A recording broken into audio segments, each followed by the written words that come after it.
What if you can win 80% of an entire deal of a sales discovery call within the first 5 minutes? Is it possible? Just imagine having a conversation where your client would actually sell themselves on why they should work with you. Now, the common problem with typical discovery calls is that the person that's selling the product or service thinks that they have to show up to throw up, which is to convince the buyer on why their product is great, why their service is better. They throw all these credentials. They talk about all the great things that they can do for the client without actually being curious and asking why the potential buyer came to the call in the first place. The reality is that showing up to a conversation trying to convince someone why they should hire you actually creates friction and resistance. Nobody wants to be told what to do. Nobody wants to be sold anything. But if you can learn how to lead conversations like a pro, know exactly what to say and exactly what to ask, so that you're building credibility, trust, engagement, and you're helping the other person self-discover and feel in control of the buying process, then you're going to be able to win more deals. And that's what today's video is all about. Hi, I'm Carlos Garcia. I'm a sales and communications professional. Do me a favor, if you like this kind of content, hit like, make sure you subscribe, and share it with anyone that would benefit from it so I can make more of it. So I want to talk about two concepts today. One is from the book, Learn Your Lines by Jonathan Stark. Now, he is a thought leader in the space of professional services, and he teaches individuals, number one, is how to get rid of hourly billing. I think it's an old business model that really hurts service professionals that are selling expertise, and absolutely love his work. But the other thing is, he actually teaches you exactly what to say in moments where the clients put you on the spot when you're trying to sell your professional services. And there are two concepts that I want to take from this book that I want to teach you. And the first one is called the brain dump, which is your opportunity to gain context and let the customer tell you everything about why you're having a conversation today. The second concept is what he calls the why conversation. Now, the why conversation are a series of questions that involve the word why. And there's a reason on how this works, actually counterintuitively to what any other sales type of training you will probably see online. And that's why I love it, because it's an opportunity to help the clients actually self-discover and sell themselves on why they should hire you instead of hiring anybody else. So let's dive in. The brain dump is plain and simple. What it's actually doing is you're inviting the client to tell you everything about why they decided to start talking to you in the first place, or about the project that they're thinking about, or that the problem they're looking to solve. So you can pose this question in two different ways. The first question could be, help me understand what you're looking to accomplish out of our conversation today. And this is where the prospect gives you more context, who they are, how long they've been in business, what kind of problem they're running into, what they've done about it. They will go into depth. They will explain some of the issues that they're going through. Now, sometimes they might derail the conversation and say, before we get started, I'm just wondering, what's your price?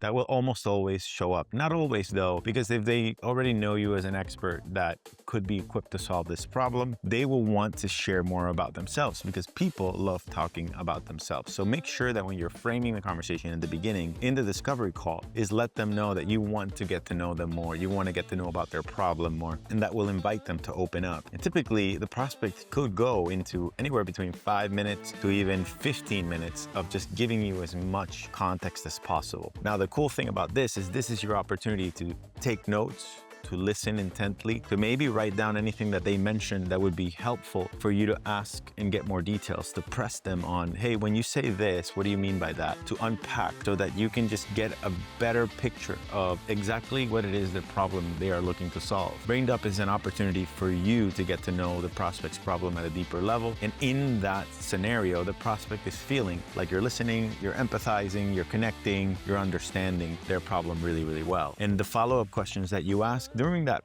brain dump is also validating for them that you are equipped. You've done this before, you've done it for someone like them, and maybe you've even done it recently. And the nice thing about the brain dump is that you've gathered enough context to give you a fair idea of what the scope of this would look like, what the timeline could look like, who may be some of the decision makers. And if you haven't asked that yet, you can link the past video that I'll put in the description that talks about this process called BANT, which is the qualification process before you even get into a real conversation about price. So the brain dump is an opportunity to capture those facts. If you don't spend a dedicated amount of time in the brain dump, in the context gathering portion of the conversation, it will be much harder for you to be able to use their facts, their reasons, to then match with your potential solution. Now, the second step is called the why conversation. This has 4 main questions you can ask. And I want you to wait until the 4th question because it's probably the most controversial one of them all. So let's start with the first one. Why this? Not exactly like that. That's not how you want to ask it. But just imagine being able to say to the client, hey, just out of curiosity, why do you think that this is the right solution for you? What does this do? Now, it challenges the prospect,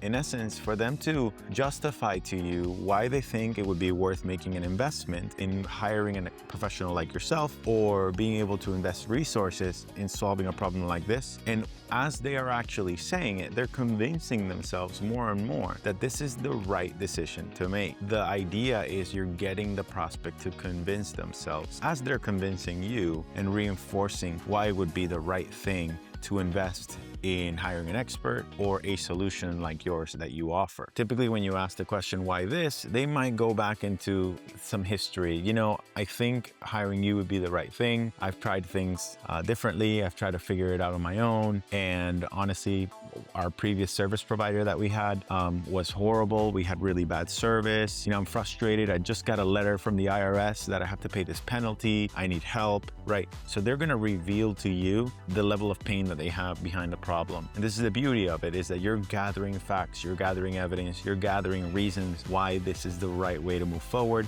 And what you're doing with asking the why this question is you are preventing future objections from coming up. You're also revealing how expensive the problem could be, which now takes us to this. Why now? And the way that I like to phrase it is something to the effect of, what's making this feel urgent for you right now? Now, what this is revealing is the cost of inaction. If you know from sales psychology that there's this concept called loss aversion bias, which is doing nothing, or the fear of doing nothing actually motivates people twice as much to take action than of what could be a positive outcome. So them thinking that if they don't take any action, it could be more expensive for them in the future. There could be further headaches. There could be further consequence. There could be further risk. There could be further uncertainty, and the pain will only get worse. So what this does is, as they're convincing you and they're convincing themselves, responding to the question, why now, they are increasing the urgency to take action and wanting to be more compelled to make a decision right then and there in that discovery call. Now, the third question is,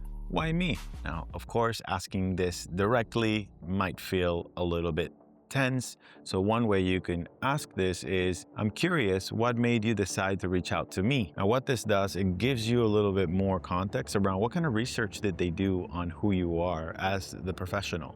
Have they seen your content on YouTube? Did they notice that you're posting things on LinkedIn? Did they read a blog? Maybe you published something that was of value. Maybe you were featured on someone's podcast, which also validates that the work that you're doing to build your credibility and authority in the marketplace is working. But what they're doing in the space of them explaining that, they're validating why you are the right choice to move forward with solving this problem. It might also be helpful if they say somebody else recommended to you, or they saw your Google reviews. Again, all this feedback is useful so that you can reinforce on doing the right revenue generating and lead generating activities. But nonetheless, it just shows that the credibility that you've built put you in a position to uniquely be qualified to solve this problem for this prospect. Okay, in question number 4, the one where it feels like you're trying to convince them to do something else other than hiring you. But if they pass this question, then you're going to be in a more advantageous position to be able to close that deal or move into a proposal. The question is, why not? Now, for you to ask this question, it does take guts. It takes courage. Because what you're trying to do is you're trying to leave out the chance of them doing it an alternative route, which could have questionable results. But what you're trying to do is solidifying their commitment as to why you're the right solution. I'll give you an example. Why hire me when you can maybe do this using AI? Why not hire a family member to do this for you? Why not outsource this in Upwork or Fiverr? Why not use an automation or an online solution? Now, this sounds like you're giving them a way out, but what you're doing is two things. One, if you can talk them out of hiring you, then they weren't really convinced in the first place, whether it's scope or budget, and maybe they're just a tire kicker. And what you're really just trying to do is make sure you're filtering, conserving your time and not investing in building a proposal and going deeper, unless they know for a fact that they have an expensive problem and they have the budget to afford you and they see the value of hiring someone like you to solve that. Now, if they can't be convinced out of hiring you, then what this does, it puts them in a further assurance that hiring you is the right solution. They tell you with their exact words why you are the better option, why your expertise, why your approach, why the investment in working with you is the better choice. They convinced themselves, they sold themselves, not you.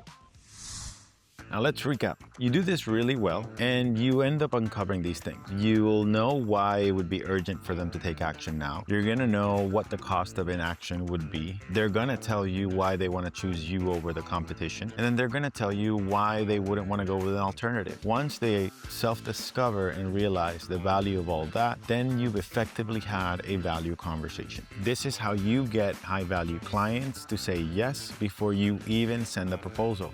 As a matter of fact, one of the processes that I do is I don't send proposals, I send contracts. That level of confidence helps them know that you're someone so qualified and you've done this before so many times that you're certain that you're going to be able to solve their problem. Of course, you want to make sure that you qualify and that you both are on the same page in being able to achieve the desired outcome that the prospect has. But once you do that, say the next steps is I'm going to go ahead and send you the engagement letter so that we can get started. It'll be a 50% deposit. You talk your terms and everything, and it feels like it's just business as usual. This level of confidence and certainty is what helps prospects want to work with experts like you. This is only one part of the conversation, but you do this effectively. Like I said, you will win 80% of the sales process just in the first 5 minutes. The first part is the brain dump. Get them to tell you everything and anything about what they've done. Remember, modern buyers are really smart. They have tons of tools, just like you and me, to be able to research and figure out what they're looking to buy. What happens is that missing link is why they start reaching out to you, is that extra knowledge or expertise that you have. So let them do their brain dump of all the work they've done that helps you gather their context and helps them see that you want to understand their problem at a deeper level, which builds credibility and rapport really fast. And step 2, the why conversation. Why this? Why now? Why me? And why not? You answer these 4 really, really well. You are now putting them in a position where they are convincing themselves as to why you would be the best equipped person to solve their problem. Do this really well, and it'll take you to the next step really easily towards engaging. Now, if you're looking for more strategies and ideas like this, I would highly recommend, number 1 is make sure you buy this book, Learn Your Lines from Jonathan Stark, and you follow him. I'll put his information in the description. And don't forget to hit that subscribe button and like this video or comment if you have any experience or any questions about this process, any pushback you think you may get. Thanks for tuning in. Until next time.